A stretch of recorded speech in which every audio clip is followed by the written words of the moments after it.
I actually took my book and said, right, tell me who the demographic, geographic, and psychographic of the book is. And it absolutely nailed it. Like, Nice. come up with things that I would never have come up with myself. So give me some examples. What are the things that you're using? How are you doing it? So there's a big difference between marketing and promotion. And marketing is really talking about a pain point, showing someone that you can showcase, that you can take them to a prize and bridge that journey. And more recently, what I did, I actually took my book, for example, I took the whole PDF, uploaded it, and said, right, based on this book information, tell me who the demographic, geographic, and psychographic of the book is. And it absolutely nailed it. Like, Nice. come up with things that I would never have come up with myself.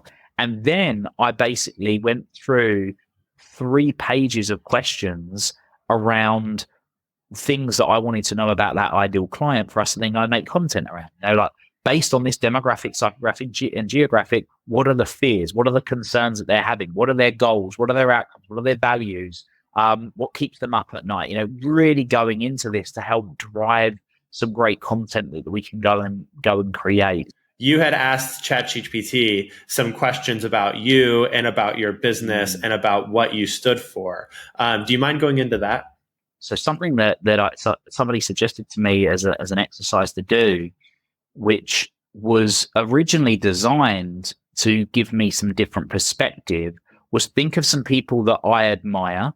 So for me, I at the time I said it was like Steve Jobs, Elon Musk, Tony Robbins, Dr. John DeMartini, Joe Polish, and said, right, in the words of Joe Polish, in the words of Tony Robbins, whatever, write a description of who Will Polston is and what he does and what he stands for. And it was so interesting hearing that back, because then there was different snippets.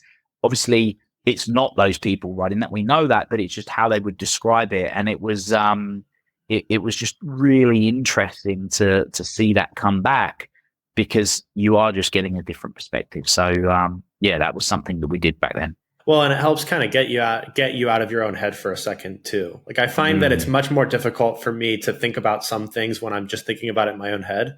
The moment that I can engage my eyes, or I can engage my ears and add more senses to the equation, all of a sudden everything gets so much easier. My mind gets opened up. I can see things a little bit differently. So I totally get that. The other one that we're finding, almost weekly, we're coming across, because as you can imagine, I'm in a few different groups, hear a few different things, something new. So like Opus AI, for example, for it's in our podcast. One that I come across really recently was called Junia, JUNIA.ai. And it's used for writing content. But for example, we would say, write a blog. We did one the other day based on morning routines for entrepreneurs, for example.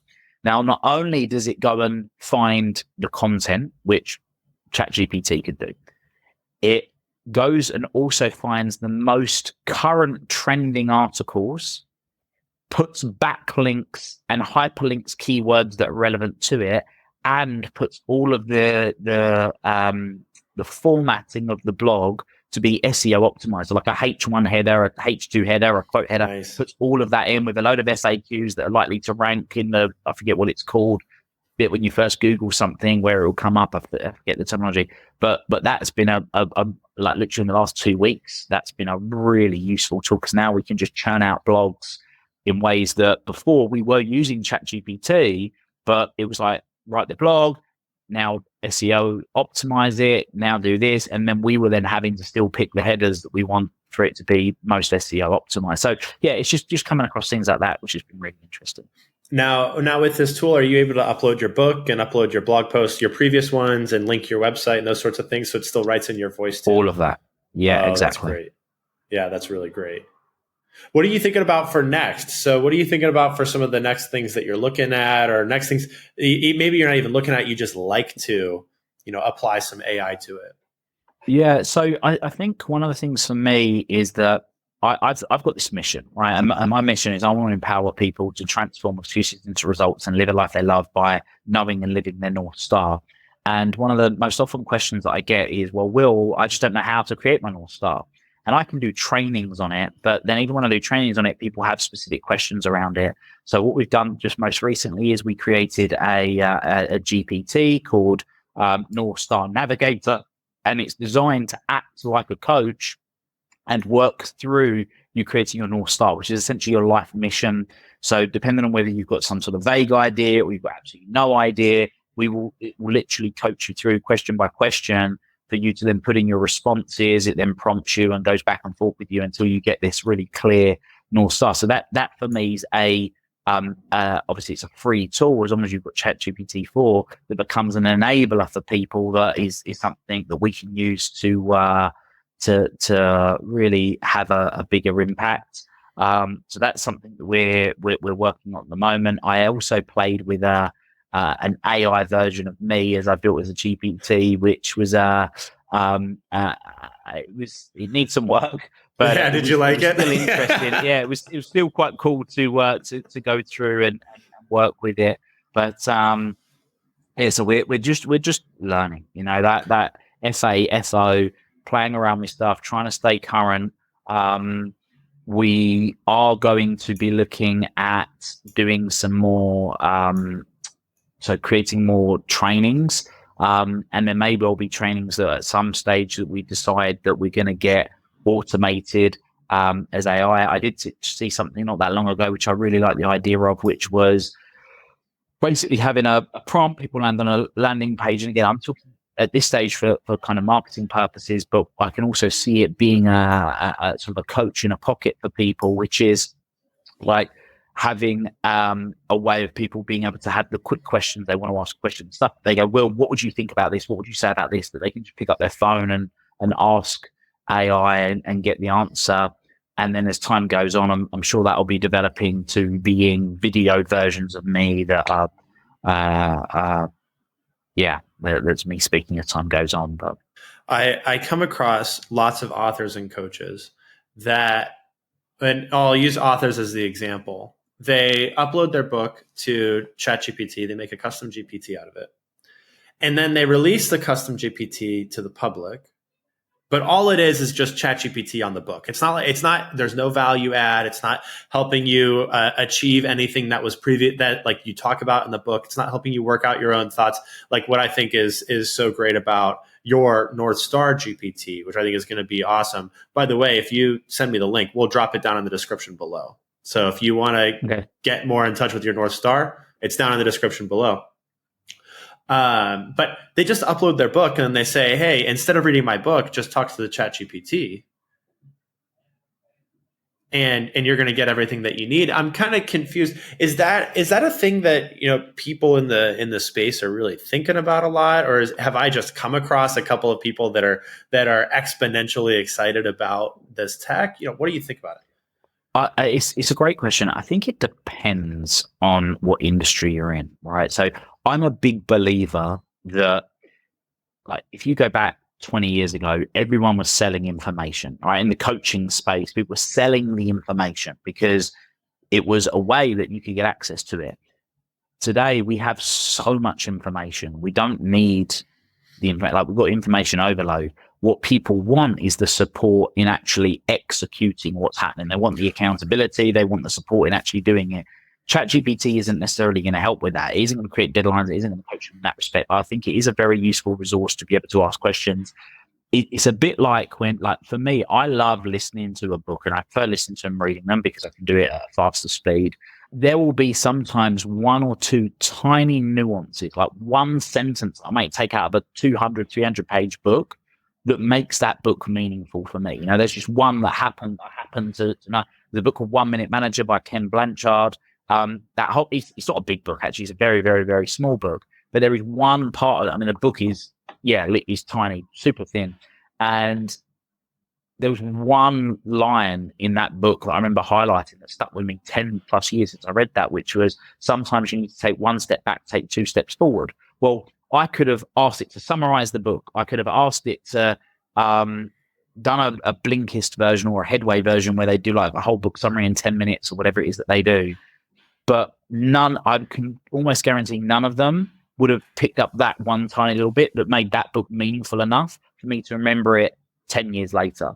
So there is a, if you're looking for one specific thing, then yeah, absolutely. You know, I did it the other day. I was using perplexity.ai. there's an amazing YouTube series for anyone that's really into philosophy by John Vervaeke called The Meaning Crisis.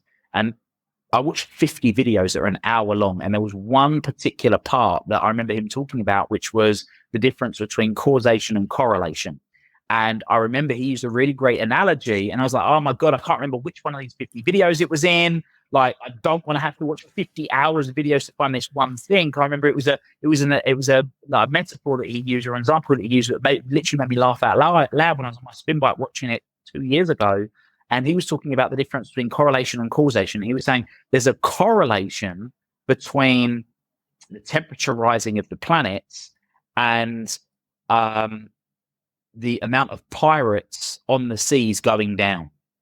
Yeah, so years ago, and he used it as a really. He said there's a correlation. Like, pirates. The less pirates there are on the seas, the more the temperature of the Earth is going up. Yes, there's a correlation, but it's not causation. And I just remember that sticking out in my head. Well, I started back in Perplexity, and it found it in like 20 seconds for me. Oh, so it's things like that when you're looking for something specific. So if there's a particular book and you want something specific because you heard it before, or there's something or you've been told that's in a book, then great, absolutely use it for that. But like anything, I've said it for years, it's like electricity. You can use a toaster to make toast or to make someone toast, if you put it in a bath. So we just need to be mindful of how we're best going to use it. I think one of the things that you're just so good at is helping entrepreneurs determine their North Star, figure out their North Star, and then really build the roadmap to continually be achieving that and continually be getting closer. As you're looking at the next 1, 2, 3 years, what are, first starting looking backwards, what are some of the ways that you're doing that so well right now? And then second of all, what are some of the ways that you think, hey, maybe some of this tech is going to help me do it better, or maybe some of this tech is going to help me, do everything else more efficiently or more lazily, so that I can do it even more kind of like effectively, so I can do it to even more people. What are you thinking about that in terms of the past success and then how you can make the future success bigger? Yeah, great question. Well, I suppose a big component of what we're looking at the moment is, for me, it's about volume of impact. How can we have more volume of impact? So that is in the sense of getting the message out there more by leveraging tools, Opus AI, things like that, as the kind of marketing outbound thing. But then practically working with people, I think for us, a lot of it is being able to identify the problems that people are having sooner, and then using AI as tools to help them overcome that ahead of time. So again, just one example for us is the GPT thing that I said about, the one that you put in it. Well, I'm already realizing I'm getting stuck with doing that. And I don't want everyone to have to sign up and pay me money to have the benefit from that. Like the reason I wrote the book, for me, I wanted the book to be a tool for transformation, not just information. So I wanted people to have to take the book and literally read it from cover to cover, do every single exercise, and have an absolute transformation in their life without having to pay me any money, like in terms of working with this as a service, because that's how I see the scale of impact being kind of in line with the volumes that we want to have. So that's kind of how I see it. I think being able to have it as a resource, as a tool that helps people. But equally, in a way that I know that you're using with so many teams and organizations, is having it as in-house training. So for us, having information that we can create, and we can create portals. Like one of my real bugbears, and I know this is a challenge for us, is that I love coaching people. I don't love training people. So whilst I know that we need to expand out our coaching and our teams, what I don't want to do is have to create this is the Will Polston way of how you coach, but actually having members of my team that can take my work and leverage it with AI and create sort of avatars of me that can train people on why I ask questions in the way that I ask them and all the rest of it, means that then we can put our team through that training and grow our staff base quicker. That for me becomes very exciting. One of the other things that I really appreciate about you, especially as I've followed you on social media and of course now met you and built a stronger relationship with you, is that you are a ruthless experimenter. You are experimenting on stuff all the time. And I remember I was just thinking the other day about how you did a 72-hour fast just to see what it would be like. And then the thing that I thought that really stuck out in my mind, which I thought was so funny, I was laughing out loud when I watched it, was you realized how bored you were. Like it was like a Saturday or something. And you're like, I thought I was going to do a 72-hour fast over a weekend because then I didn't need to worry about being productive. But it turns out so much of my weekend revolved around eating and I don't know what to do. Yeah. So true. But so true. You're a ruthless experimenter. And what are the experiments that you're thinking about after the GPT? And then what would you say to kind of wrap this up to somebody who's thinking about using some of this tech, who's thinking about, hey, I have a North Star and I think that this can help me get there faster. What would you say to help them experiment faster or to help them take the lead? Great questions. I suppose what I'm thinking about now is like a time collapser.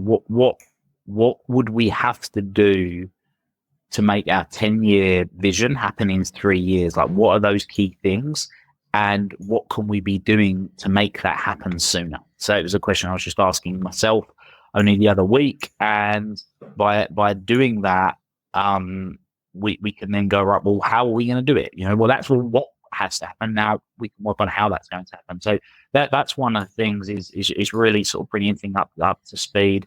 Secondly, I think the thing for people as well is that, as I said before, I really strive to be efficient. It could be deemed as lazy, but by getting things to what can I do to speed the process up? So, for example, there's an amazing book called Who by Jeff Smart and Randy Street. I love it. It's amazing. It helps you hire A players into your business. Well, like I now literally have a 3-word shortcut built into my keyboard so that I can type GS1 and it comes up with the prompt, writes a scorecard based on the book Who by Jeff Smart and Randy Street for A, and I just type whatever I need to type thereafter, for whoever it might be for a particular industry. And then it literally gives me the scorecard of the outcomes that should be. And then, and then I say, well, now turn that into a job ad. So in literally a few types of the finger, I've got something that would have taken 2 or 3 hours and bring it back, which comes back to, I know it's one of your fundamental lessons, which is using tools at the moment to try and save like 1 hour or 2 hours or 3 hours or 5 hours a week. You haven't got to think about completely revolutionizing your business. But you go, right, well, if I, what would have to happen for me to turn this 5-hour task into a 1-hour task? You've just saved 4 hours a week. You times that by 50 weeks a year. That's like 200 hours that you've just saved by over a month's around. worth of work. Over a month's worth of work. Yeah. Yeah. So that's what I think that people can do is play around, look at things that take time, and just go, well, what would have to happen for this to take like a tenth of the time? And it might not take a tenth of the time. It might take a 20. It might end up taking a fifth of the time. But by aiming big, then you can play around with it. Well, one of the things that we start with when we're training teams and when we're training companies on AI in general, very rarely are we welcomed with open arms. So usually when we're training teams, the leadership of the team has signed up for AI training. They signed up everybody in the organization or certain teams in the organization. And very rarely are the rest of the teams, like the majority of the overall team, everybody that's not leadership, very rarely are they that excited to be part of our training. Mostly because what they've heard throughout the entirety of their life is that AI and technology is coming to replace their jobs. And that it's coming to compete away against them. And at some point, they're not going to win. And there's nothing that they can do about it. And we spend the entire first session, or at least the vast majority of the first session, focused on the question and are asking the leadership team, but then are asking also everybody else in the company, what is your 3-year vision? Like, really, what is it? And the important point is to allow everybody to get emotionally attached to a future that's much bigger, much more fascinating, much more exciting than the future that they're currently, or than the present that they're currently living. Usually, as soon as everybody in the team understands what that 3-year vision is, all of a sudden AI seems great because I can save myself 4 hours a week by asking the question that you just asked. How can I take this 5-hour task and make it down to 1? What are the experiments that I can run, et cetera? And I say this story because I think you're so great at helping people identify their North Star and then identify how they can get there faster. And so it's while it's a similar question, what is the future? You do a great job with it, and so I'm not surprised at all that you have been such a ruthless experimenter at trying to cut time down, trying to get the message out more, because of course you know what that bigger future is, and you know all the things that are stopping you from getting there. So, Will, I really appreciate your being on. I really appreciate the conversation because I've had an absolutely wonderful time. I hope you've had as much fun as I have. And if you want to check out Will's book, North Star Thinking, get it on Amazon. If you want to learn more about Will, head to perplexity.ai, type in Will Polston coaching, and it'll give you a brief summary, and then make sure that you click the link and you get in touch with them. He's a really, really great coach, and the people that I've met that he works with have just been absolutely fantastic. If you want to learn more about Teammate AI, head to teammateai.com, and we have a lot of resources on our resources page. Anyway, Will, thanks so much for being here. Thanks for having me.